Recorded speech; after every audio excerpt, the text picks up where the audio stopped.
Welcome back to my channel, The Twin Flame Psychic.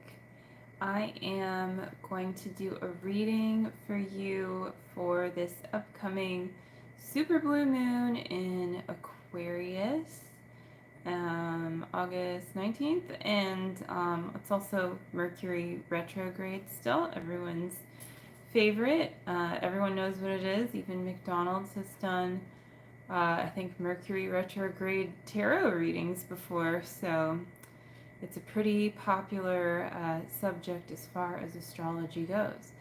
And this Mercury Retrograde was in Virgo, the sign of Virgo, if you are familiar with Virgo and what that means. And the planet Mercury, my cat is going crazy as usual.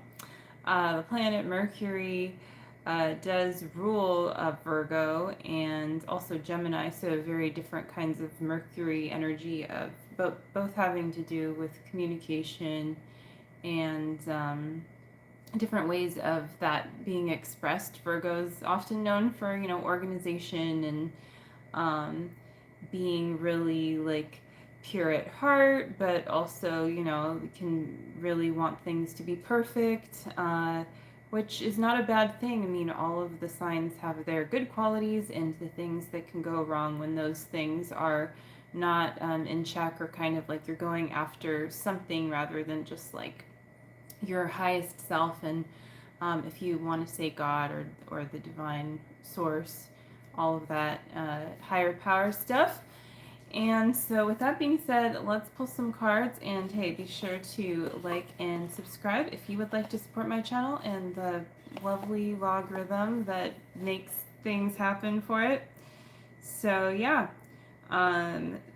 this is going to be the Moonology deck for the blue supermoon, because the moon is like really coming into play, and I think that this is gonna help shed some insight on your twin flame journey. And your twin flame journey is your journey, so if you're feeling awakened to your twin flame journey, and this is also self-realization and your ascension and your soul's choice of how to go about that, which is a very fast way, but also, yeah, I mean, it's like if you don't have any guidance or something, it might seem like quite something to go about how to do this with your twin flame. And so I'm happy to offer you help with that. And it says, don't let your past hold you back. And I think that this, in this instance, is really talking about, I just keep looking at my cat, she's like running around. Maybe she wants to be in the camera, but anyways. Don't let your past hold you back is really talking about the like very recent past in a way as well, even though the South Node often points to like even past lives and things that you were able to accomplish at that time. This card is Don't Let Your Past Hold You Back, and it's a picture of the South Node in astrology, which has to do with the moon. It has to do with where you have been able to like kind of live your life if you believe in past lives and like kind of make things happen, but you really have to move forward, I guess, in a way away from this. I mean, away from the past into the present, without like trying to shed the lessons you've learned. Those are learned. You don't need to like get rid of the good stuff from your past, which is like naturally translated into the present anyway, unless you like somehow resist that, want to change something about it that like you can't really, but you can change your past, and that you can heal yourself now, and your past does actually like literally change, like epigenetics prove that. Yeah, anyways, like really it's like the recent past though is what I'm picking up on. There's something that maybe you've like just been through very recently, or somehow is like being re-triggered, and you might feel kind of like not exactly guilty about it, but like kind of like a little bit of a stigma or something, where you just feel like you shouldn't have done things the way that you did them. and you're not quite where you want to be in one way or another in your life, you know, so to speak. And so, but it's just like you don't need to let that hold you back, even if it's something that recently happened or something you've been just feeling for a while, or like you're never going to get your break, you know, in one way or another. So really letting go of those limiting beliefs is how you do like accept and attract your dreams to you, because those limiting beliefs, you know, like you think that they might be serving you to make you try harder perhaps, or to protect you, but they're really not, you know, they're just kind of a placeholder for your real foundation, which is love and abundance and everything. And that can feel sometimes even a little bit scary to step into if you're not used to it, even though it's not. So we're going to pull a card for everyone's future, because I'm getting a question about the future. So this says a time to give rather than take. And this is the new moon in Virgo. And so what this to me is saying is it has to do with recently learned lessons. And we were just talking about the recent past, because Mercury has just been retrograde in Virgo. It's now retrograde in Leo. But I think that this card is really saying, like, take what you've learned about giving and receiving and really like live with that in the now, and don't focus on, you know, like, of course we all need to get things, we need to like I get paid, or like, you know, eat things we need to have happen. But when you're really focused on the abundance within you and what it is that you have to give, and allowing that to truly feel good, that's like how you're going to really receive the most right now.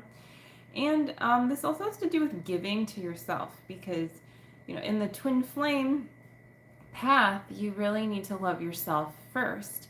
And so when we're talking about giving and receiving, we're also talking about giving and receiving. My cat keeps distracting me, so I'm looking over at her. But yeah, we're really talking about giving and receiving, having to do with ourselves as well, because if there's an upset there, then there's an upset with how we're giving and receiving to others. And if we're putting others first before ourselves, we're not actually truly giving from like a sustainable place either. Luna? Wow, she really wants attention. She's really going where she's not supposed to go, but we'll see what happens. Just let her do it. Have faith in your dreams. Hey Gemini, that's cool. I'm glad to hear that you're a Gemini, probably sun sign is what you're talking about. I'm a Gemini rising, and that's a great energy to have. And there's a lot of, you know, mercurial energy being addressed right now with Mercury Retrograde, and that rules the sign of Gemini, as you may know. Have faith in your dreams. So yeah, it's very important to have faith in your dreams. No offense. I mean, what is that offensive? That it reminds you of Friends? I don't know. But yeah, I'm not sure why I would be offended by that, because I don't really watch Friends well enough to really get the reference, to be honest. It's never really been my absolute favorite show, so I don't know. But good for you, and that means something in particular for you. So, anyways, have faith in your dreams. Yeah, like you gotta have faith. Like there's like a song about that. It's not like a George Michael song or something. Well, it's a popular song for a reason. And let's pull one more card from this deck, because it's going well. It's time to release negativity. It's time to release negativity. Whoa, that really flashed up close there. So yeah, full moon in Scorpio. Scorpio energy really has to do with transformation, amongst other things, and actually astrology too, in a lot of ways. But yeah, and other things too. I mean, you know, it's a whole sign of cool things about it. And as you might know, you know, if you're a Scorpio or no Scorpio, you know, there's a lot going on for all of the zodiac. So yeah, it's time to release negativity though, and that's going to really help you transform to the next level. So yeah, cool. That's good to know that you're a Pisces. You know, every time I meet Pisces, I've had more art students um, teaching art lessons that are Pisces than like any other sign. I think to this date, although not, I used to have even more in relation to other people. Thanks, Luna, for causing some chaos. Cat chaos. You need a little advice. My girl wants me to yeah, you should, you know, not like, yeah, you should really be 18 to be here. I think it says like not for kids and stuff. So, yeah, that's not really like a subject I am breaching, but yeah, so that's good to know. And I think there's a way we'll just have to remove you. Sorry. Yeah, I mean, if you're gonna out yourself like that, it's all very smart, but also, yeah, we don't want to do things that are not age appropriate, guys. But speaking of which, yeah, you know, this is like, not that you can't be on your twin flame journey at any age. I mean, we all like, you know, like I want love, and that's normal. The water bringer. Oh, Aquarius. Cool. Yeah. Well, there you go. So you're going to have the super moon in your sign. That's exciting, I think. So I'm pulling some cards from the romance fairies. It's very, like, funny deck. I don't know. It's just, it's a little over the top, but it's really great for helping you with your twin flame journey. So let's see what comes up, guys. This says disguise. Some elements of this relationship are hidden. So I think that you're still allowing yourself to believe in things that aren't true between you and your true twin flame. And there is something kind of getting in the way there, and I think it is related to ego.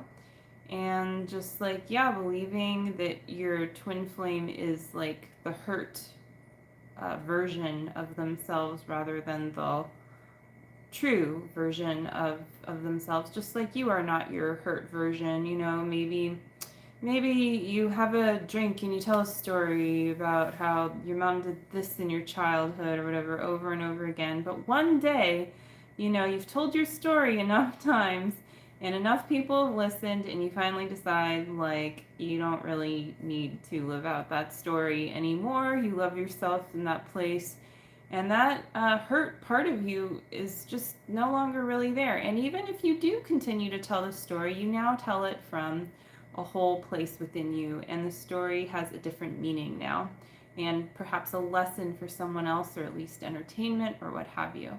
And so that's like also part of the twin flame journey, is just becoming whole with your twin flame and not like believing in this whole, you know, disguise.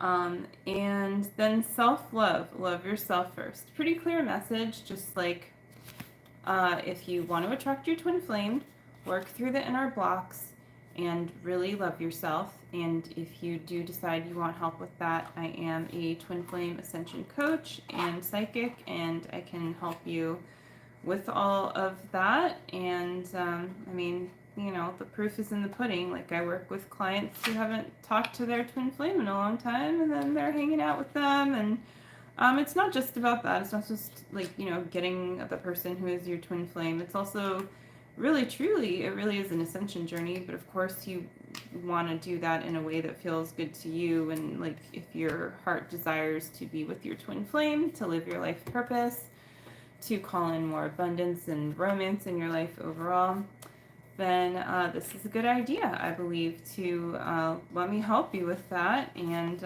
you know, you can also just check out the links and whatnot. But also, let's pull a few more cards before I call it a night. It's a little late over here. It's probably way later if you're like on the East Coast. Well, obviously it's way later, but yeah, so it's the weekend, so happy weekend. Who is that message for? I'm not sure who you're talking to, but this is a collective message. So if you want a personal reading, of course, you can book one with me. And I do custom readings. I know sometimes people want like energy healing and things like this, and I can, you know, work that into your reading if you want something in particular, but overall, you want to focus on doing your own inner work and not depending on someone else. So I would be very wary of psychics charging, like, to me, like, overpriced amounts of money for services like, remote healings and things. So yeah, actually that's not something I was planning on talking about, but that's another point because it does come up in conversation for me sometimes. And so this is going to be the Eight of Staves. So this is really saying things are lining up for you. Yeah, that's what I just said. I just said I was doing collective reading. Didn't I just say that? So things are really lining up, and they're really, like, it's a very good, just, sign of abundance, sturdiness, though, not like, oh my God, it's not something crazy here. It's something pretty grounded and moving in the right direction, but also pretty fast moving at the same time. And then we have the 9. So we're hanging out. Maybe, like, it's not time to, like, overly observe yourself too much and focus too much on what you've learned. Let those lessons sink in, but also just, like, trust that moving forward is good and you're going in the right direction, even if you've had to make some kind of, like, maybe slightly tough calls lately. They probably were, like, even if they were tough, they were probably still pretty obvious to you. So it's just, like, just trust it, go with it, keep going so that you can, you can reap the rewards of what it is that you're working on right now. And then, yeah, we have Justice, which is a great card.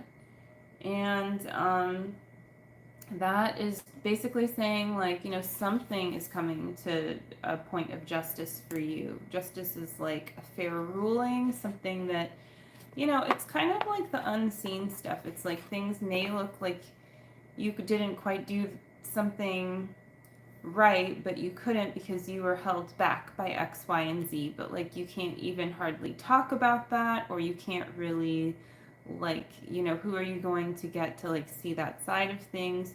But, Source is always watching, and there is divine justice. There truly is. And so it's important to have faith in that and to nonetheless, like, be ethical and all of those things. I mean, of course, as best you can. Sometimes, you think you're doing the right thing, and then you look back later and it's like, oh, I would have done this. Like, I would have put myself first here or whatever. But you just have to learn as you go. But if you really have that intention, that makes a huge difference. And that really pans out well for you when justice comes around, And people think that, these little rules and this and that is justice. And to some extent that may be true. And it's great to have social parameters and legal things that help us. But ultimately, like, there is a deeper form of justice. And that's really what you want to attune yourself to. Because, like, there is a deeper ruling over this universe. And you are a part of that. You can't actually escape it. So, you don't want to hide behind different kinds of rules and regulations. You want to use them, to your advantage and also to help you be the best version of yourself. And so, I think that's a really great card. Also calling in a lot of abundance. That's what I notice about Justice, is actually a very abundant card too. And so that is going to do it for this reading. I know I didn't really talk a ton about, like, Mercury retrograde itself and the Aquarius super moon. I think, I can do that in another reading, but this is more like the energy of what's happening at this time that incorporates those two big upcoming events. But, the full moon, and it's like a super blast of a full moon, if you will, in a very expansive, airy sign. And so there's a lot of things coming to the light, into full bloom. It's time to move on to the next level and let go of some things that are really just, like, not they're not working out for a reason. They're just, it's going to be pretty obvious, like, what it's time to just, like, let go of here. And I think that's going to be very relieving to a lot of us. And that's also going to help you, yeah, to be closer with your twin flame. Because whenever you're holding on to stagnancy, that's very not magnetic to your twin flame. It's just it's a no-go, you know, because like your twin flame is you, and so if you want to be able to recognize and harmonize with each other, then you have to really be vibrating at your true authentic self. Authenticity, some say, is like the highest frequency. And so, you know, appreciation, authenticity, all these things are very, very helpful.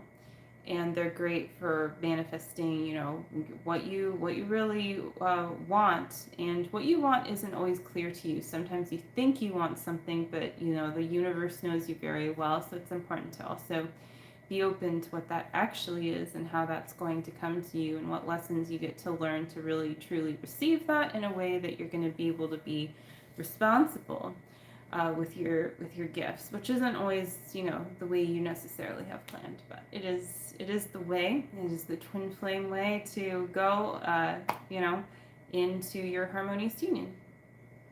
Is it possible to have two twin flames? That is a good question. I'm glad you asked that before I go.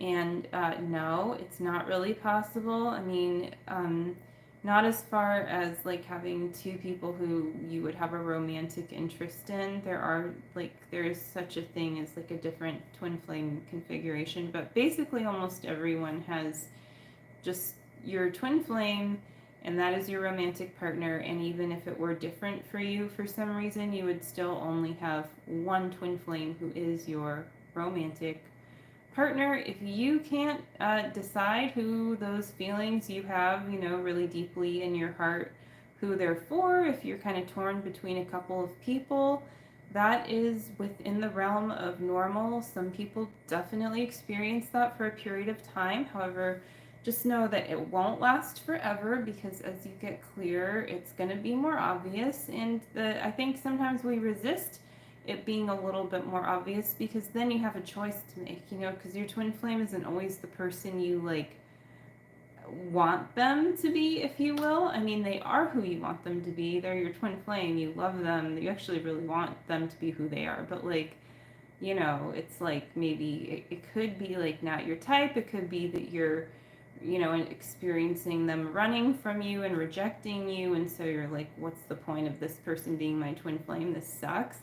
But if they are, they are. If they are not, they are not. And, you know, a part of you always knows and feels who it actually is. So it's just like attuning to that. And sometimes, you know, you might experience false twin flame or whatever. And so, you know, it's really about your intention too. I mean, like, you know, if you're just kind of like, oh, I'm going to date this person and that person because I can get this over here and that over here.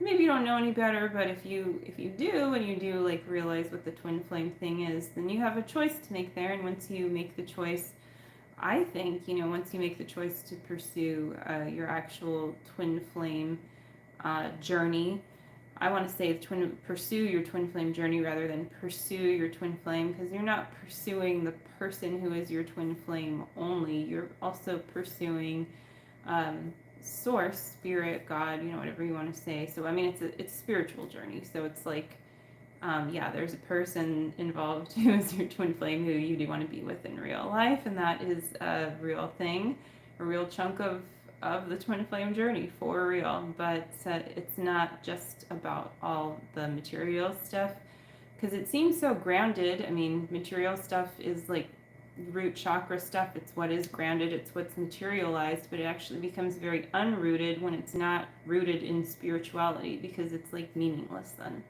Ultimately, it's like something, you know, you work your whole life for, and in your next life you could have to do it all over again, because like there was nothing you really spiritually hardly learned at all from doing it. So that's a tangent, but yeah, I'm glad you asked that question. I think I definitely answered it and some more for you. And so yes, I hope you enjoyed this reading. I have known both. Okay, let's see what you have to say. I have known both for over a year, and we share very similar life experiences. Yeah, I mean, like, you have to look at like what you like. I don't know exactly what you mean, but like sharing similar life experience doesn't necessarily mean someone's your twin flame, or like, because you're vegan and they're vegan, it definitely does not mean they're your twin flame.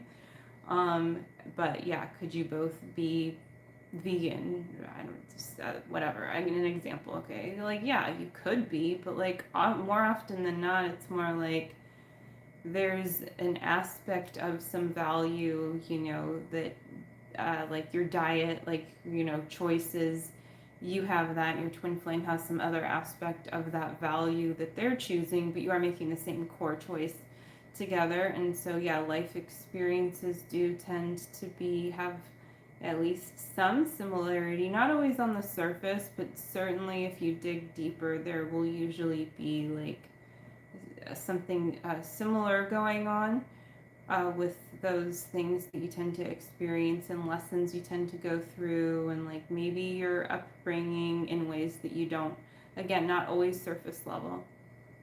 But every twin flame is, pair is really created uniquely, so there is quite a lot of variation, but there's just like a huge amount of synergy between twin flames, much more than you're going to get with any other partner. So you also want to look, it's not always like, a lot of people are like, oh, the twin flame's so intense, I feel them so much. That could be, but I mean, like, it's actually like a peaceful thing, to be with yourself underneath all of that. So even though it is expansive and synergistic, it's not necessarily like, I don't know, like fireworks all the time. But yeah, like, I mean, there is that aspect to being with your twin flame too. But the chemistry, like sometimes it's very like apparent, and sometimes you have to kind of go to that place where that chemistry is. It can be more peaceful. It's not always like, glaringly obvious, because it's also not about how your twin flame looks on the outside. Like your twin flame is your twin flame, whether or not you want them to be, whether they're, a supermodel or not. Like that person who is your twin flame is like, that's that person, and that's going to be the same person in any other lifetime, obviously not in the same body, because it'd be a different lifetime. I mean, if you believe in that, I do, so that's why I'm saying it. But yeah, like then your twin flame is still going to be whoever they are.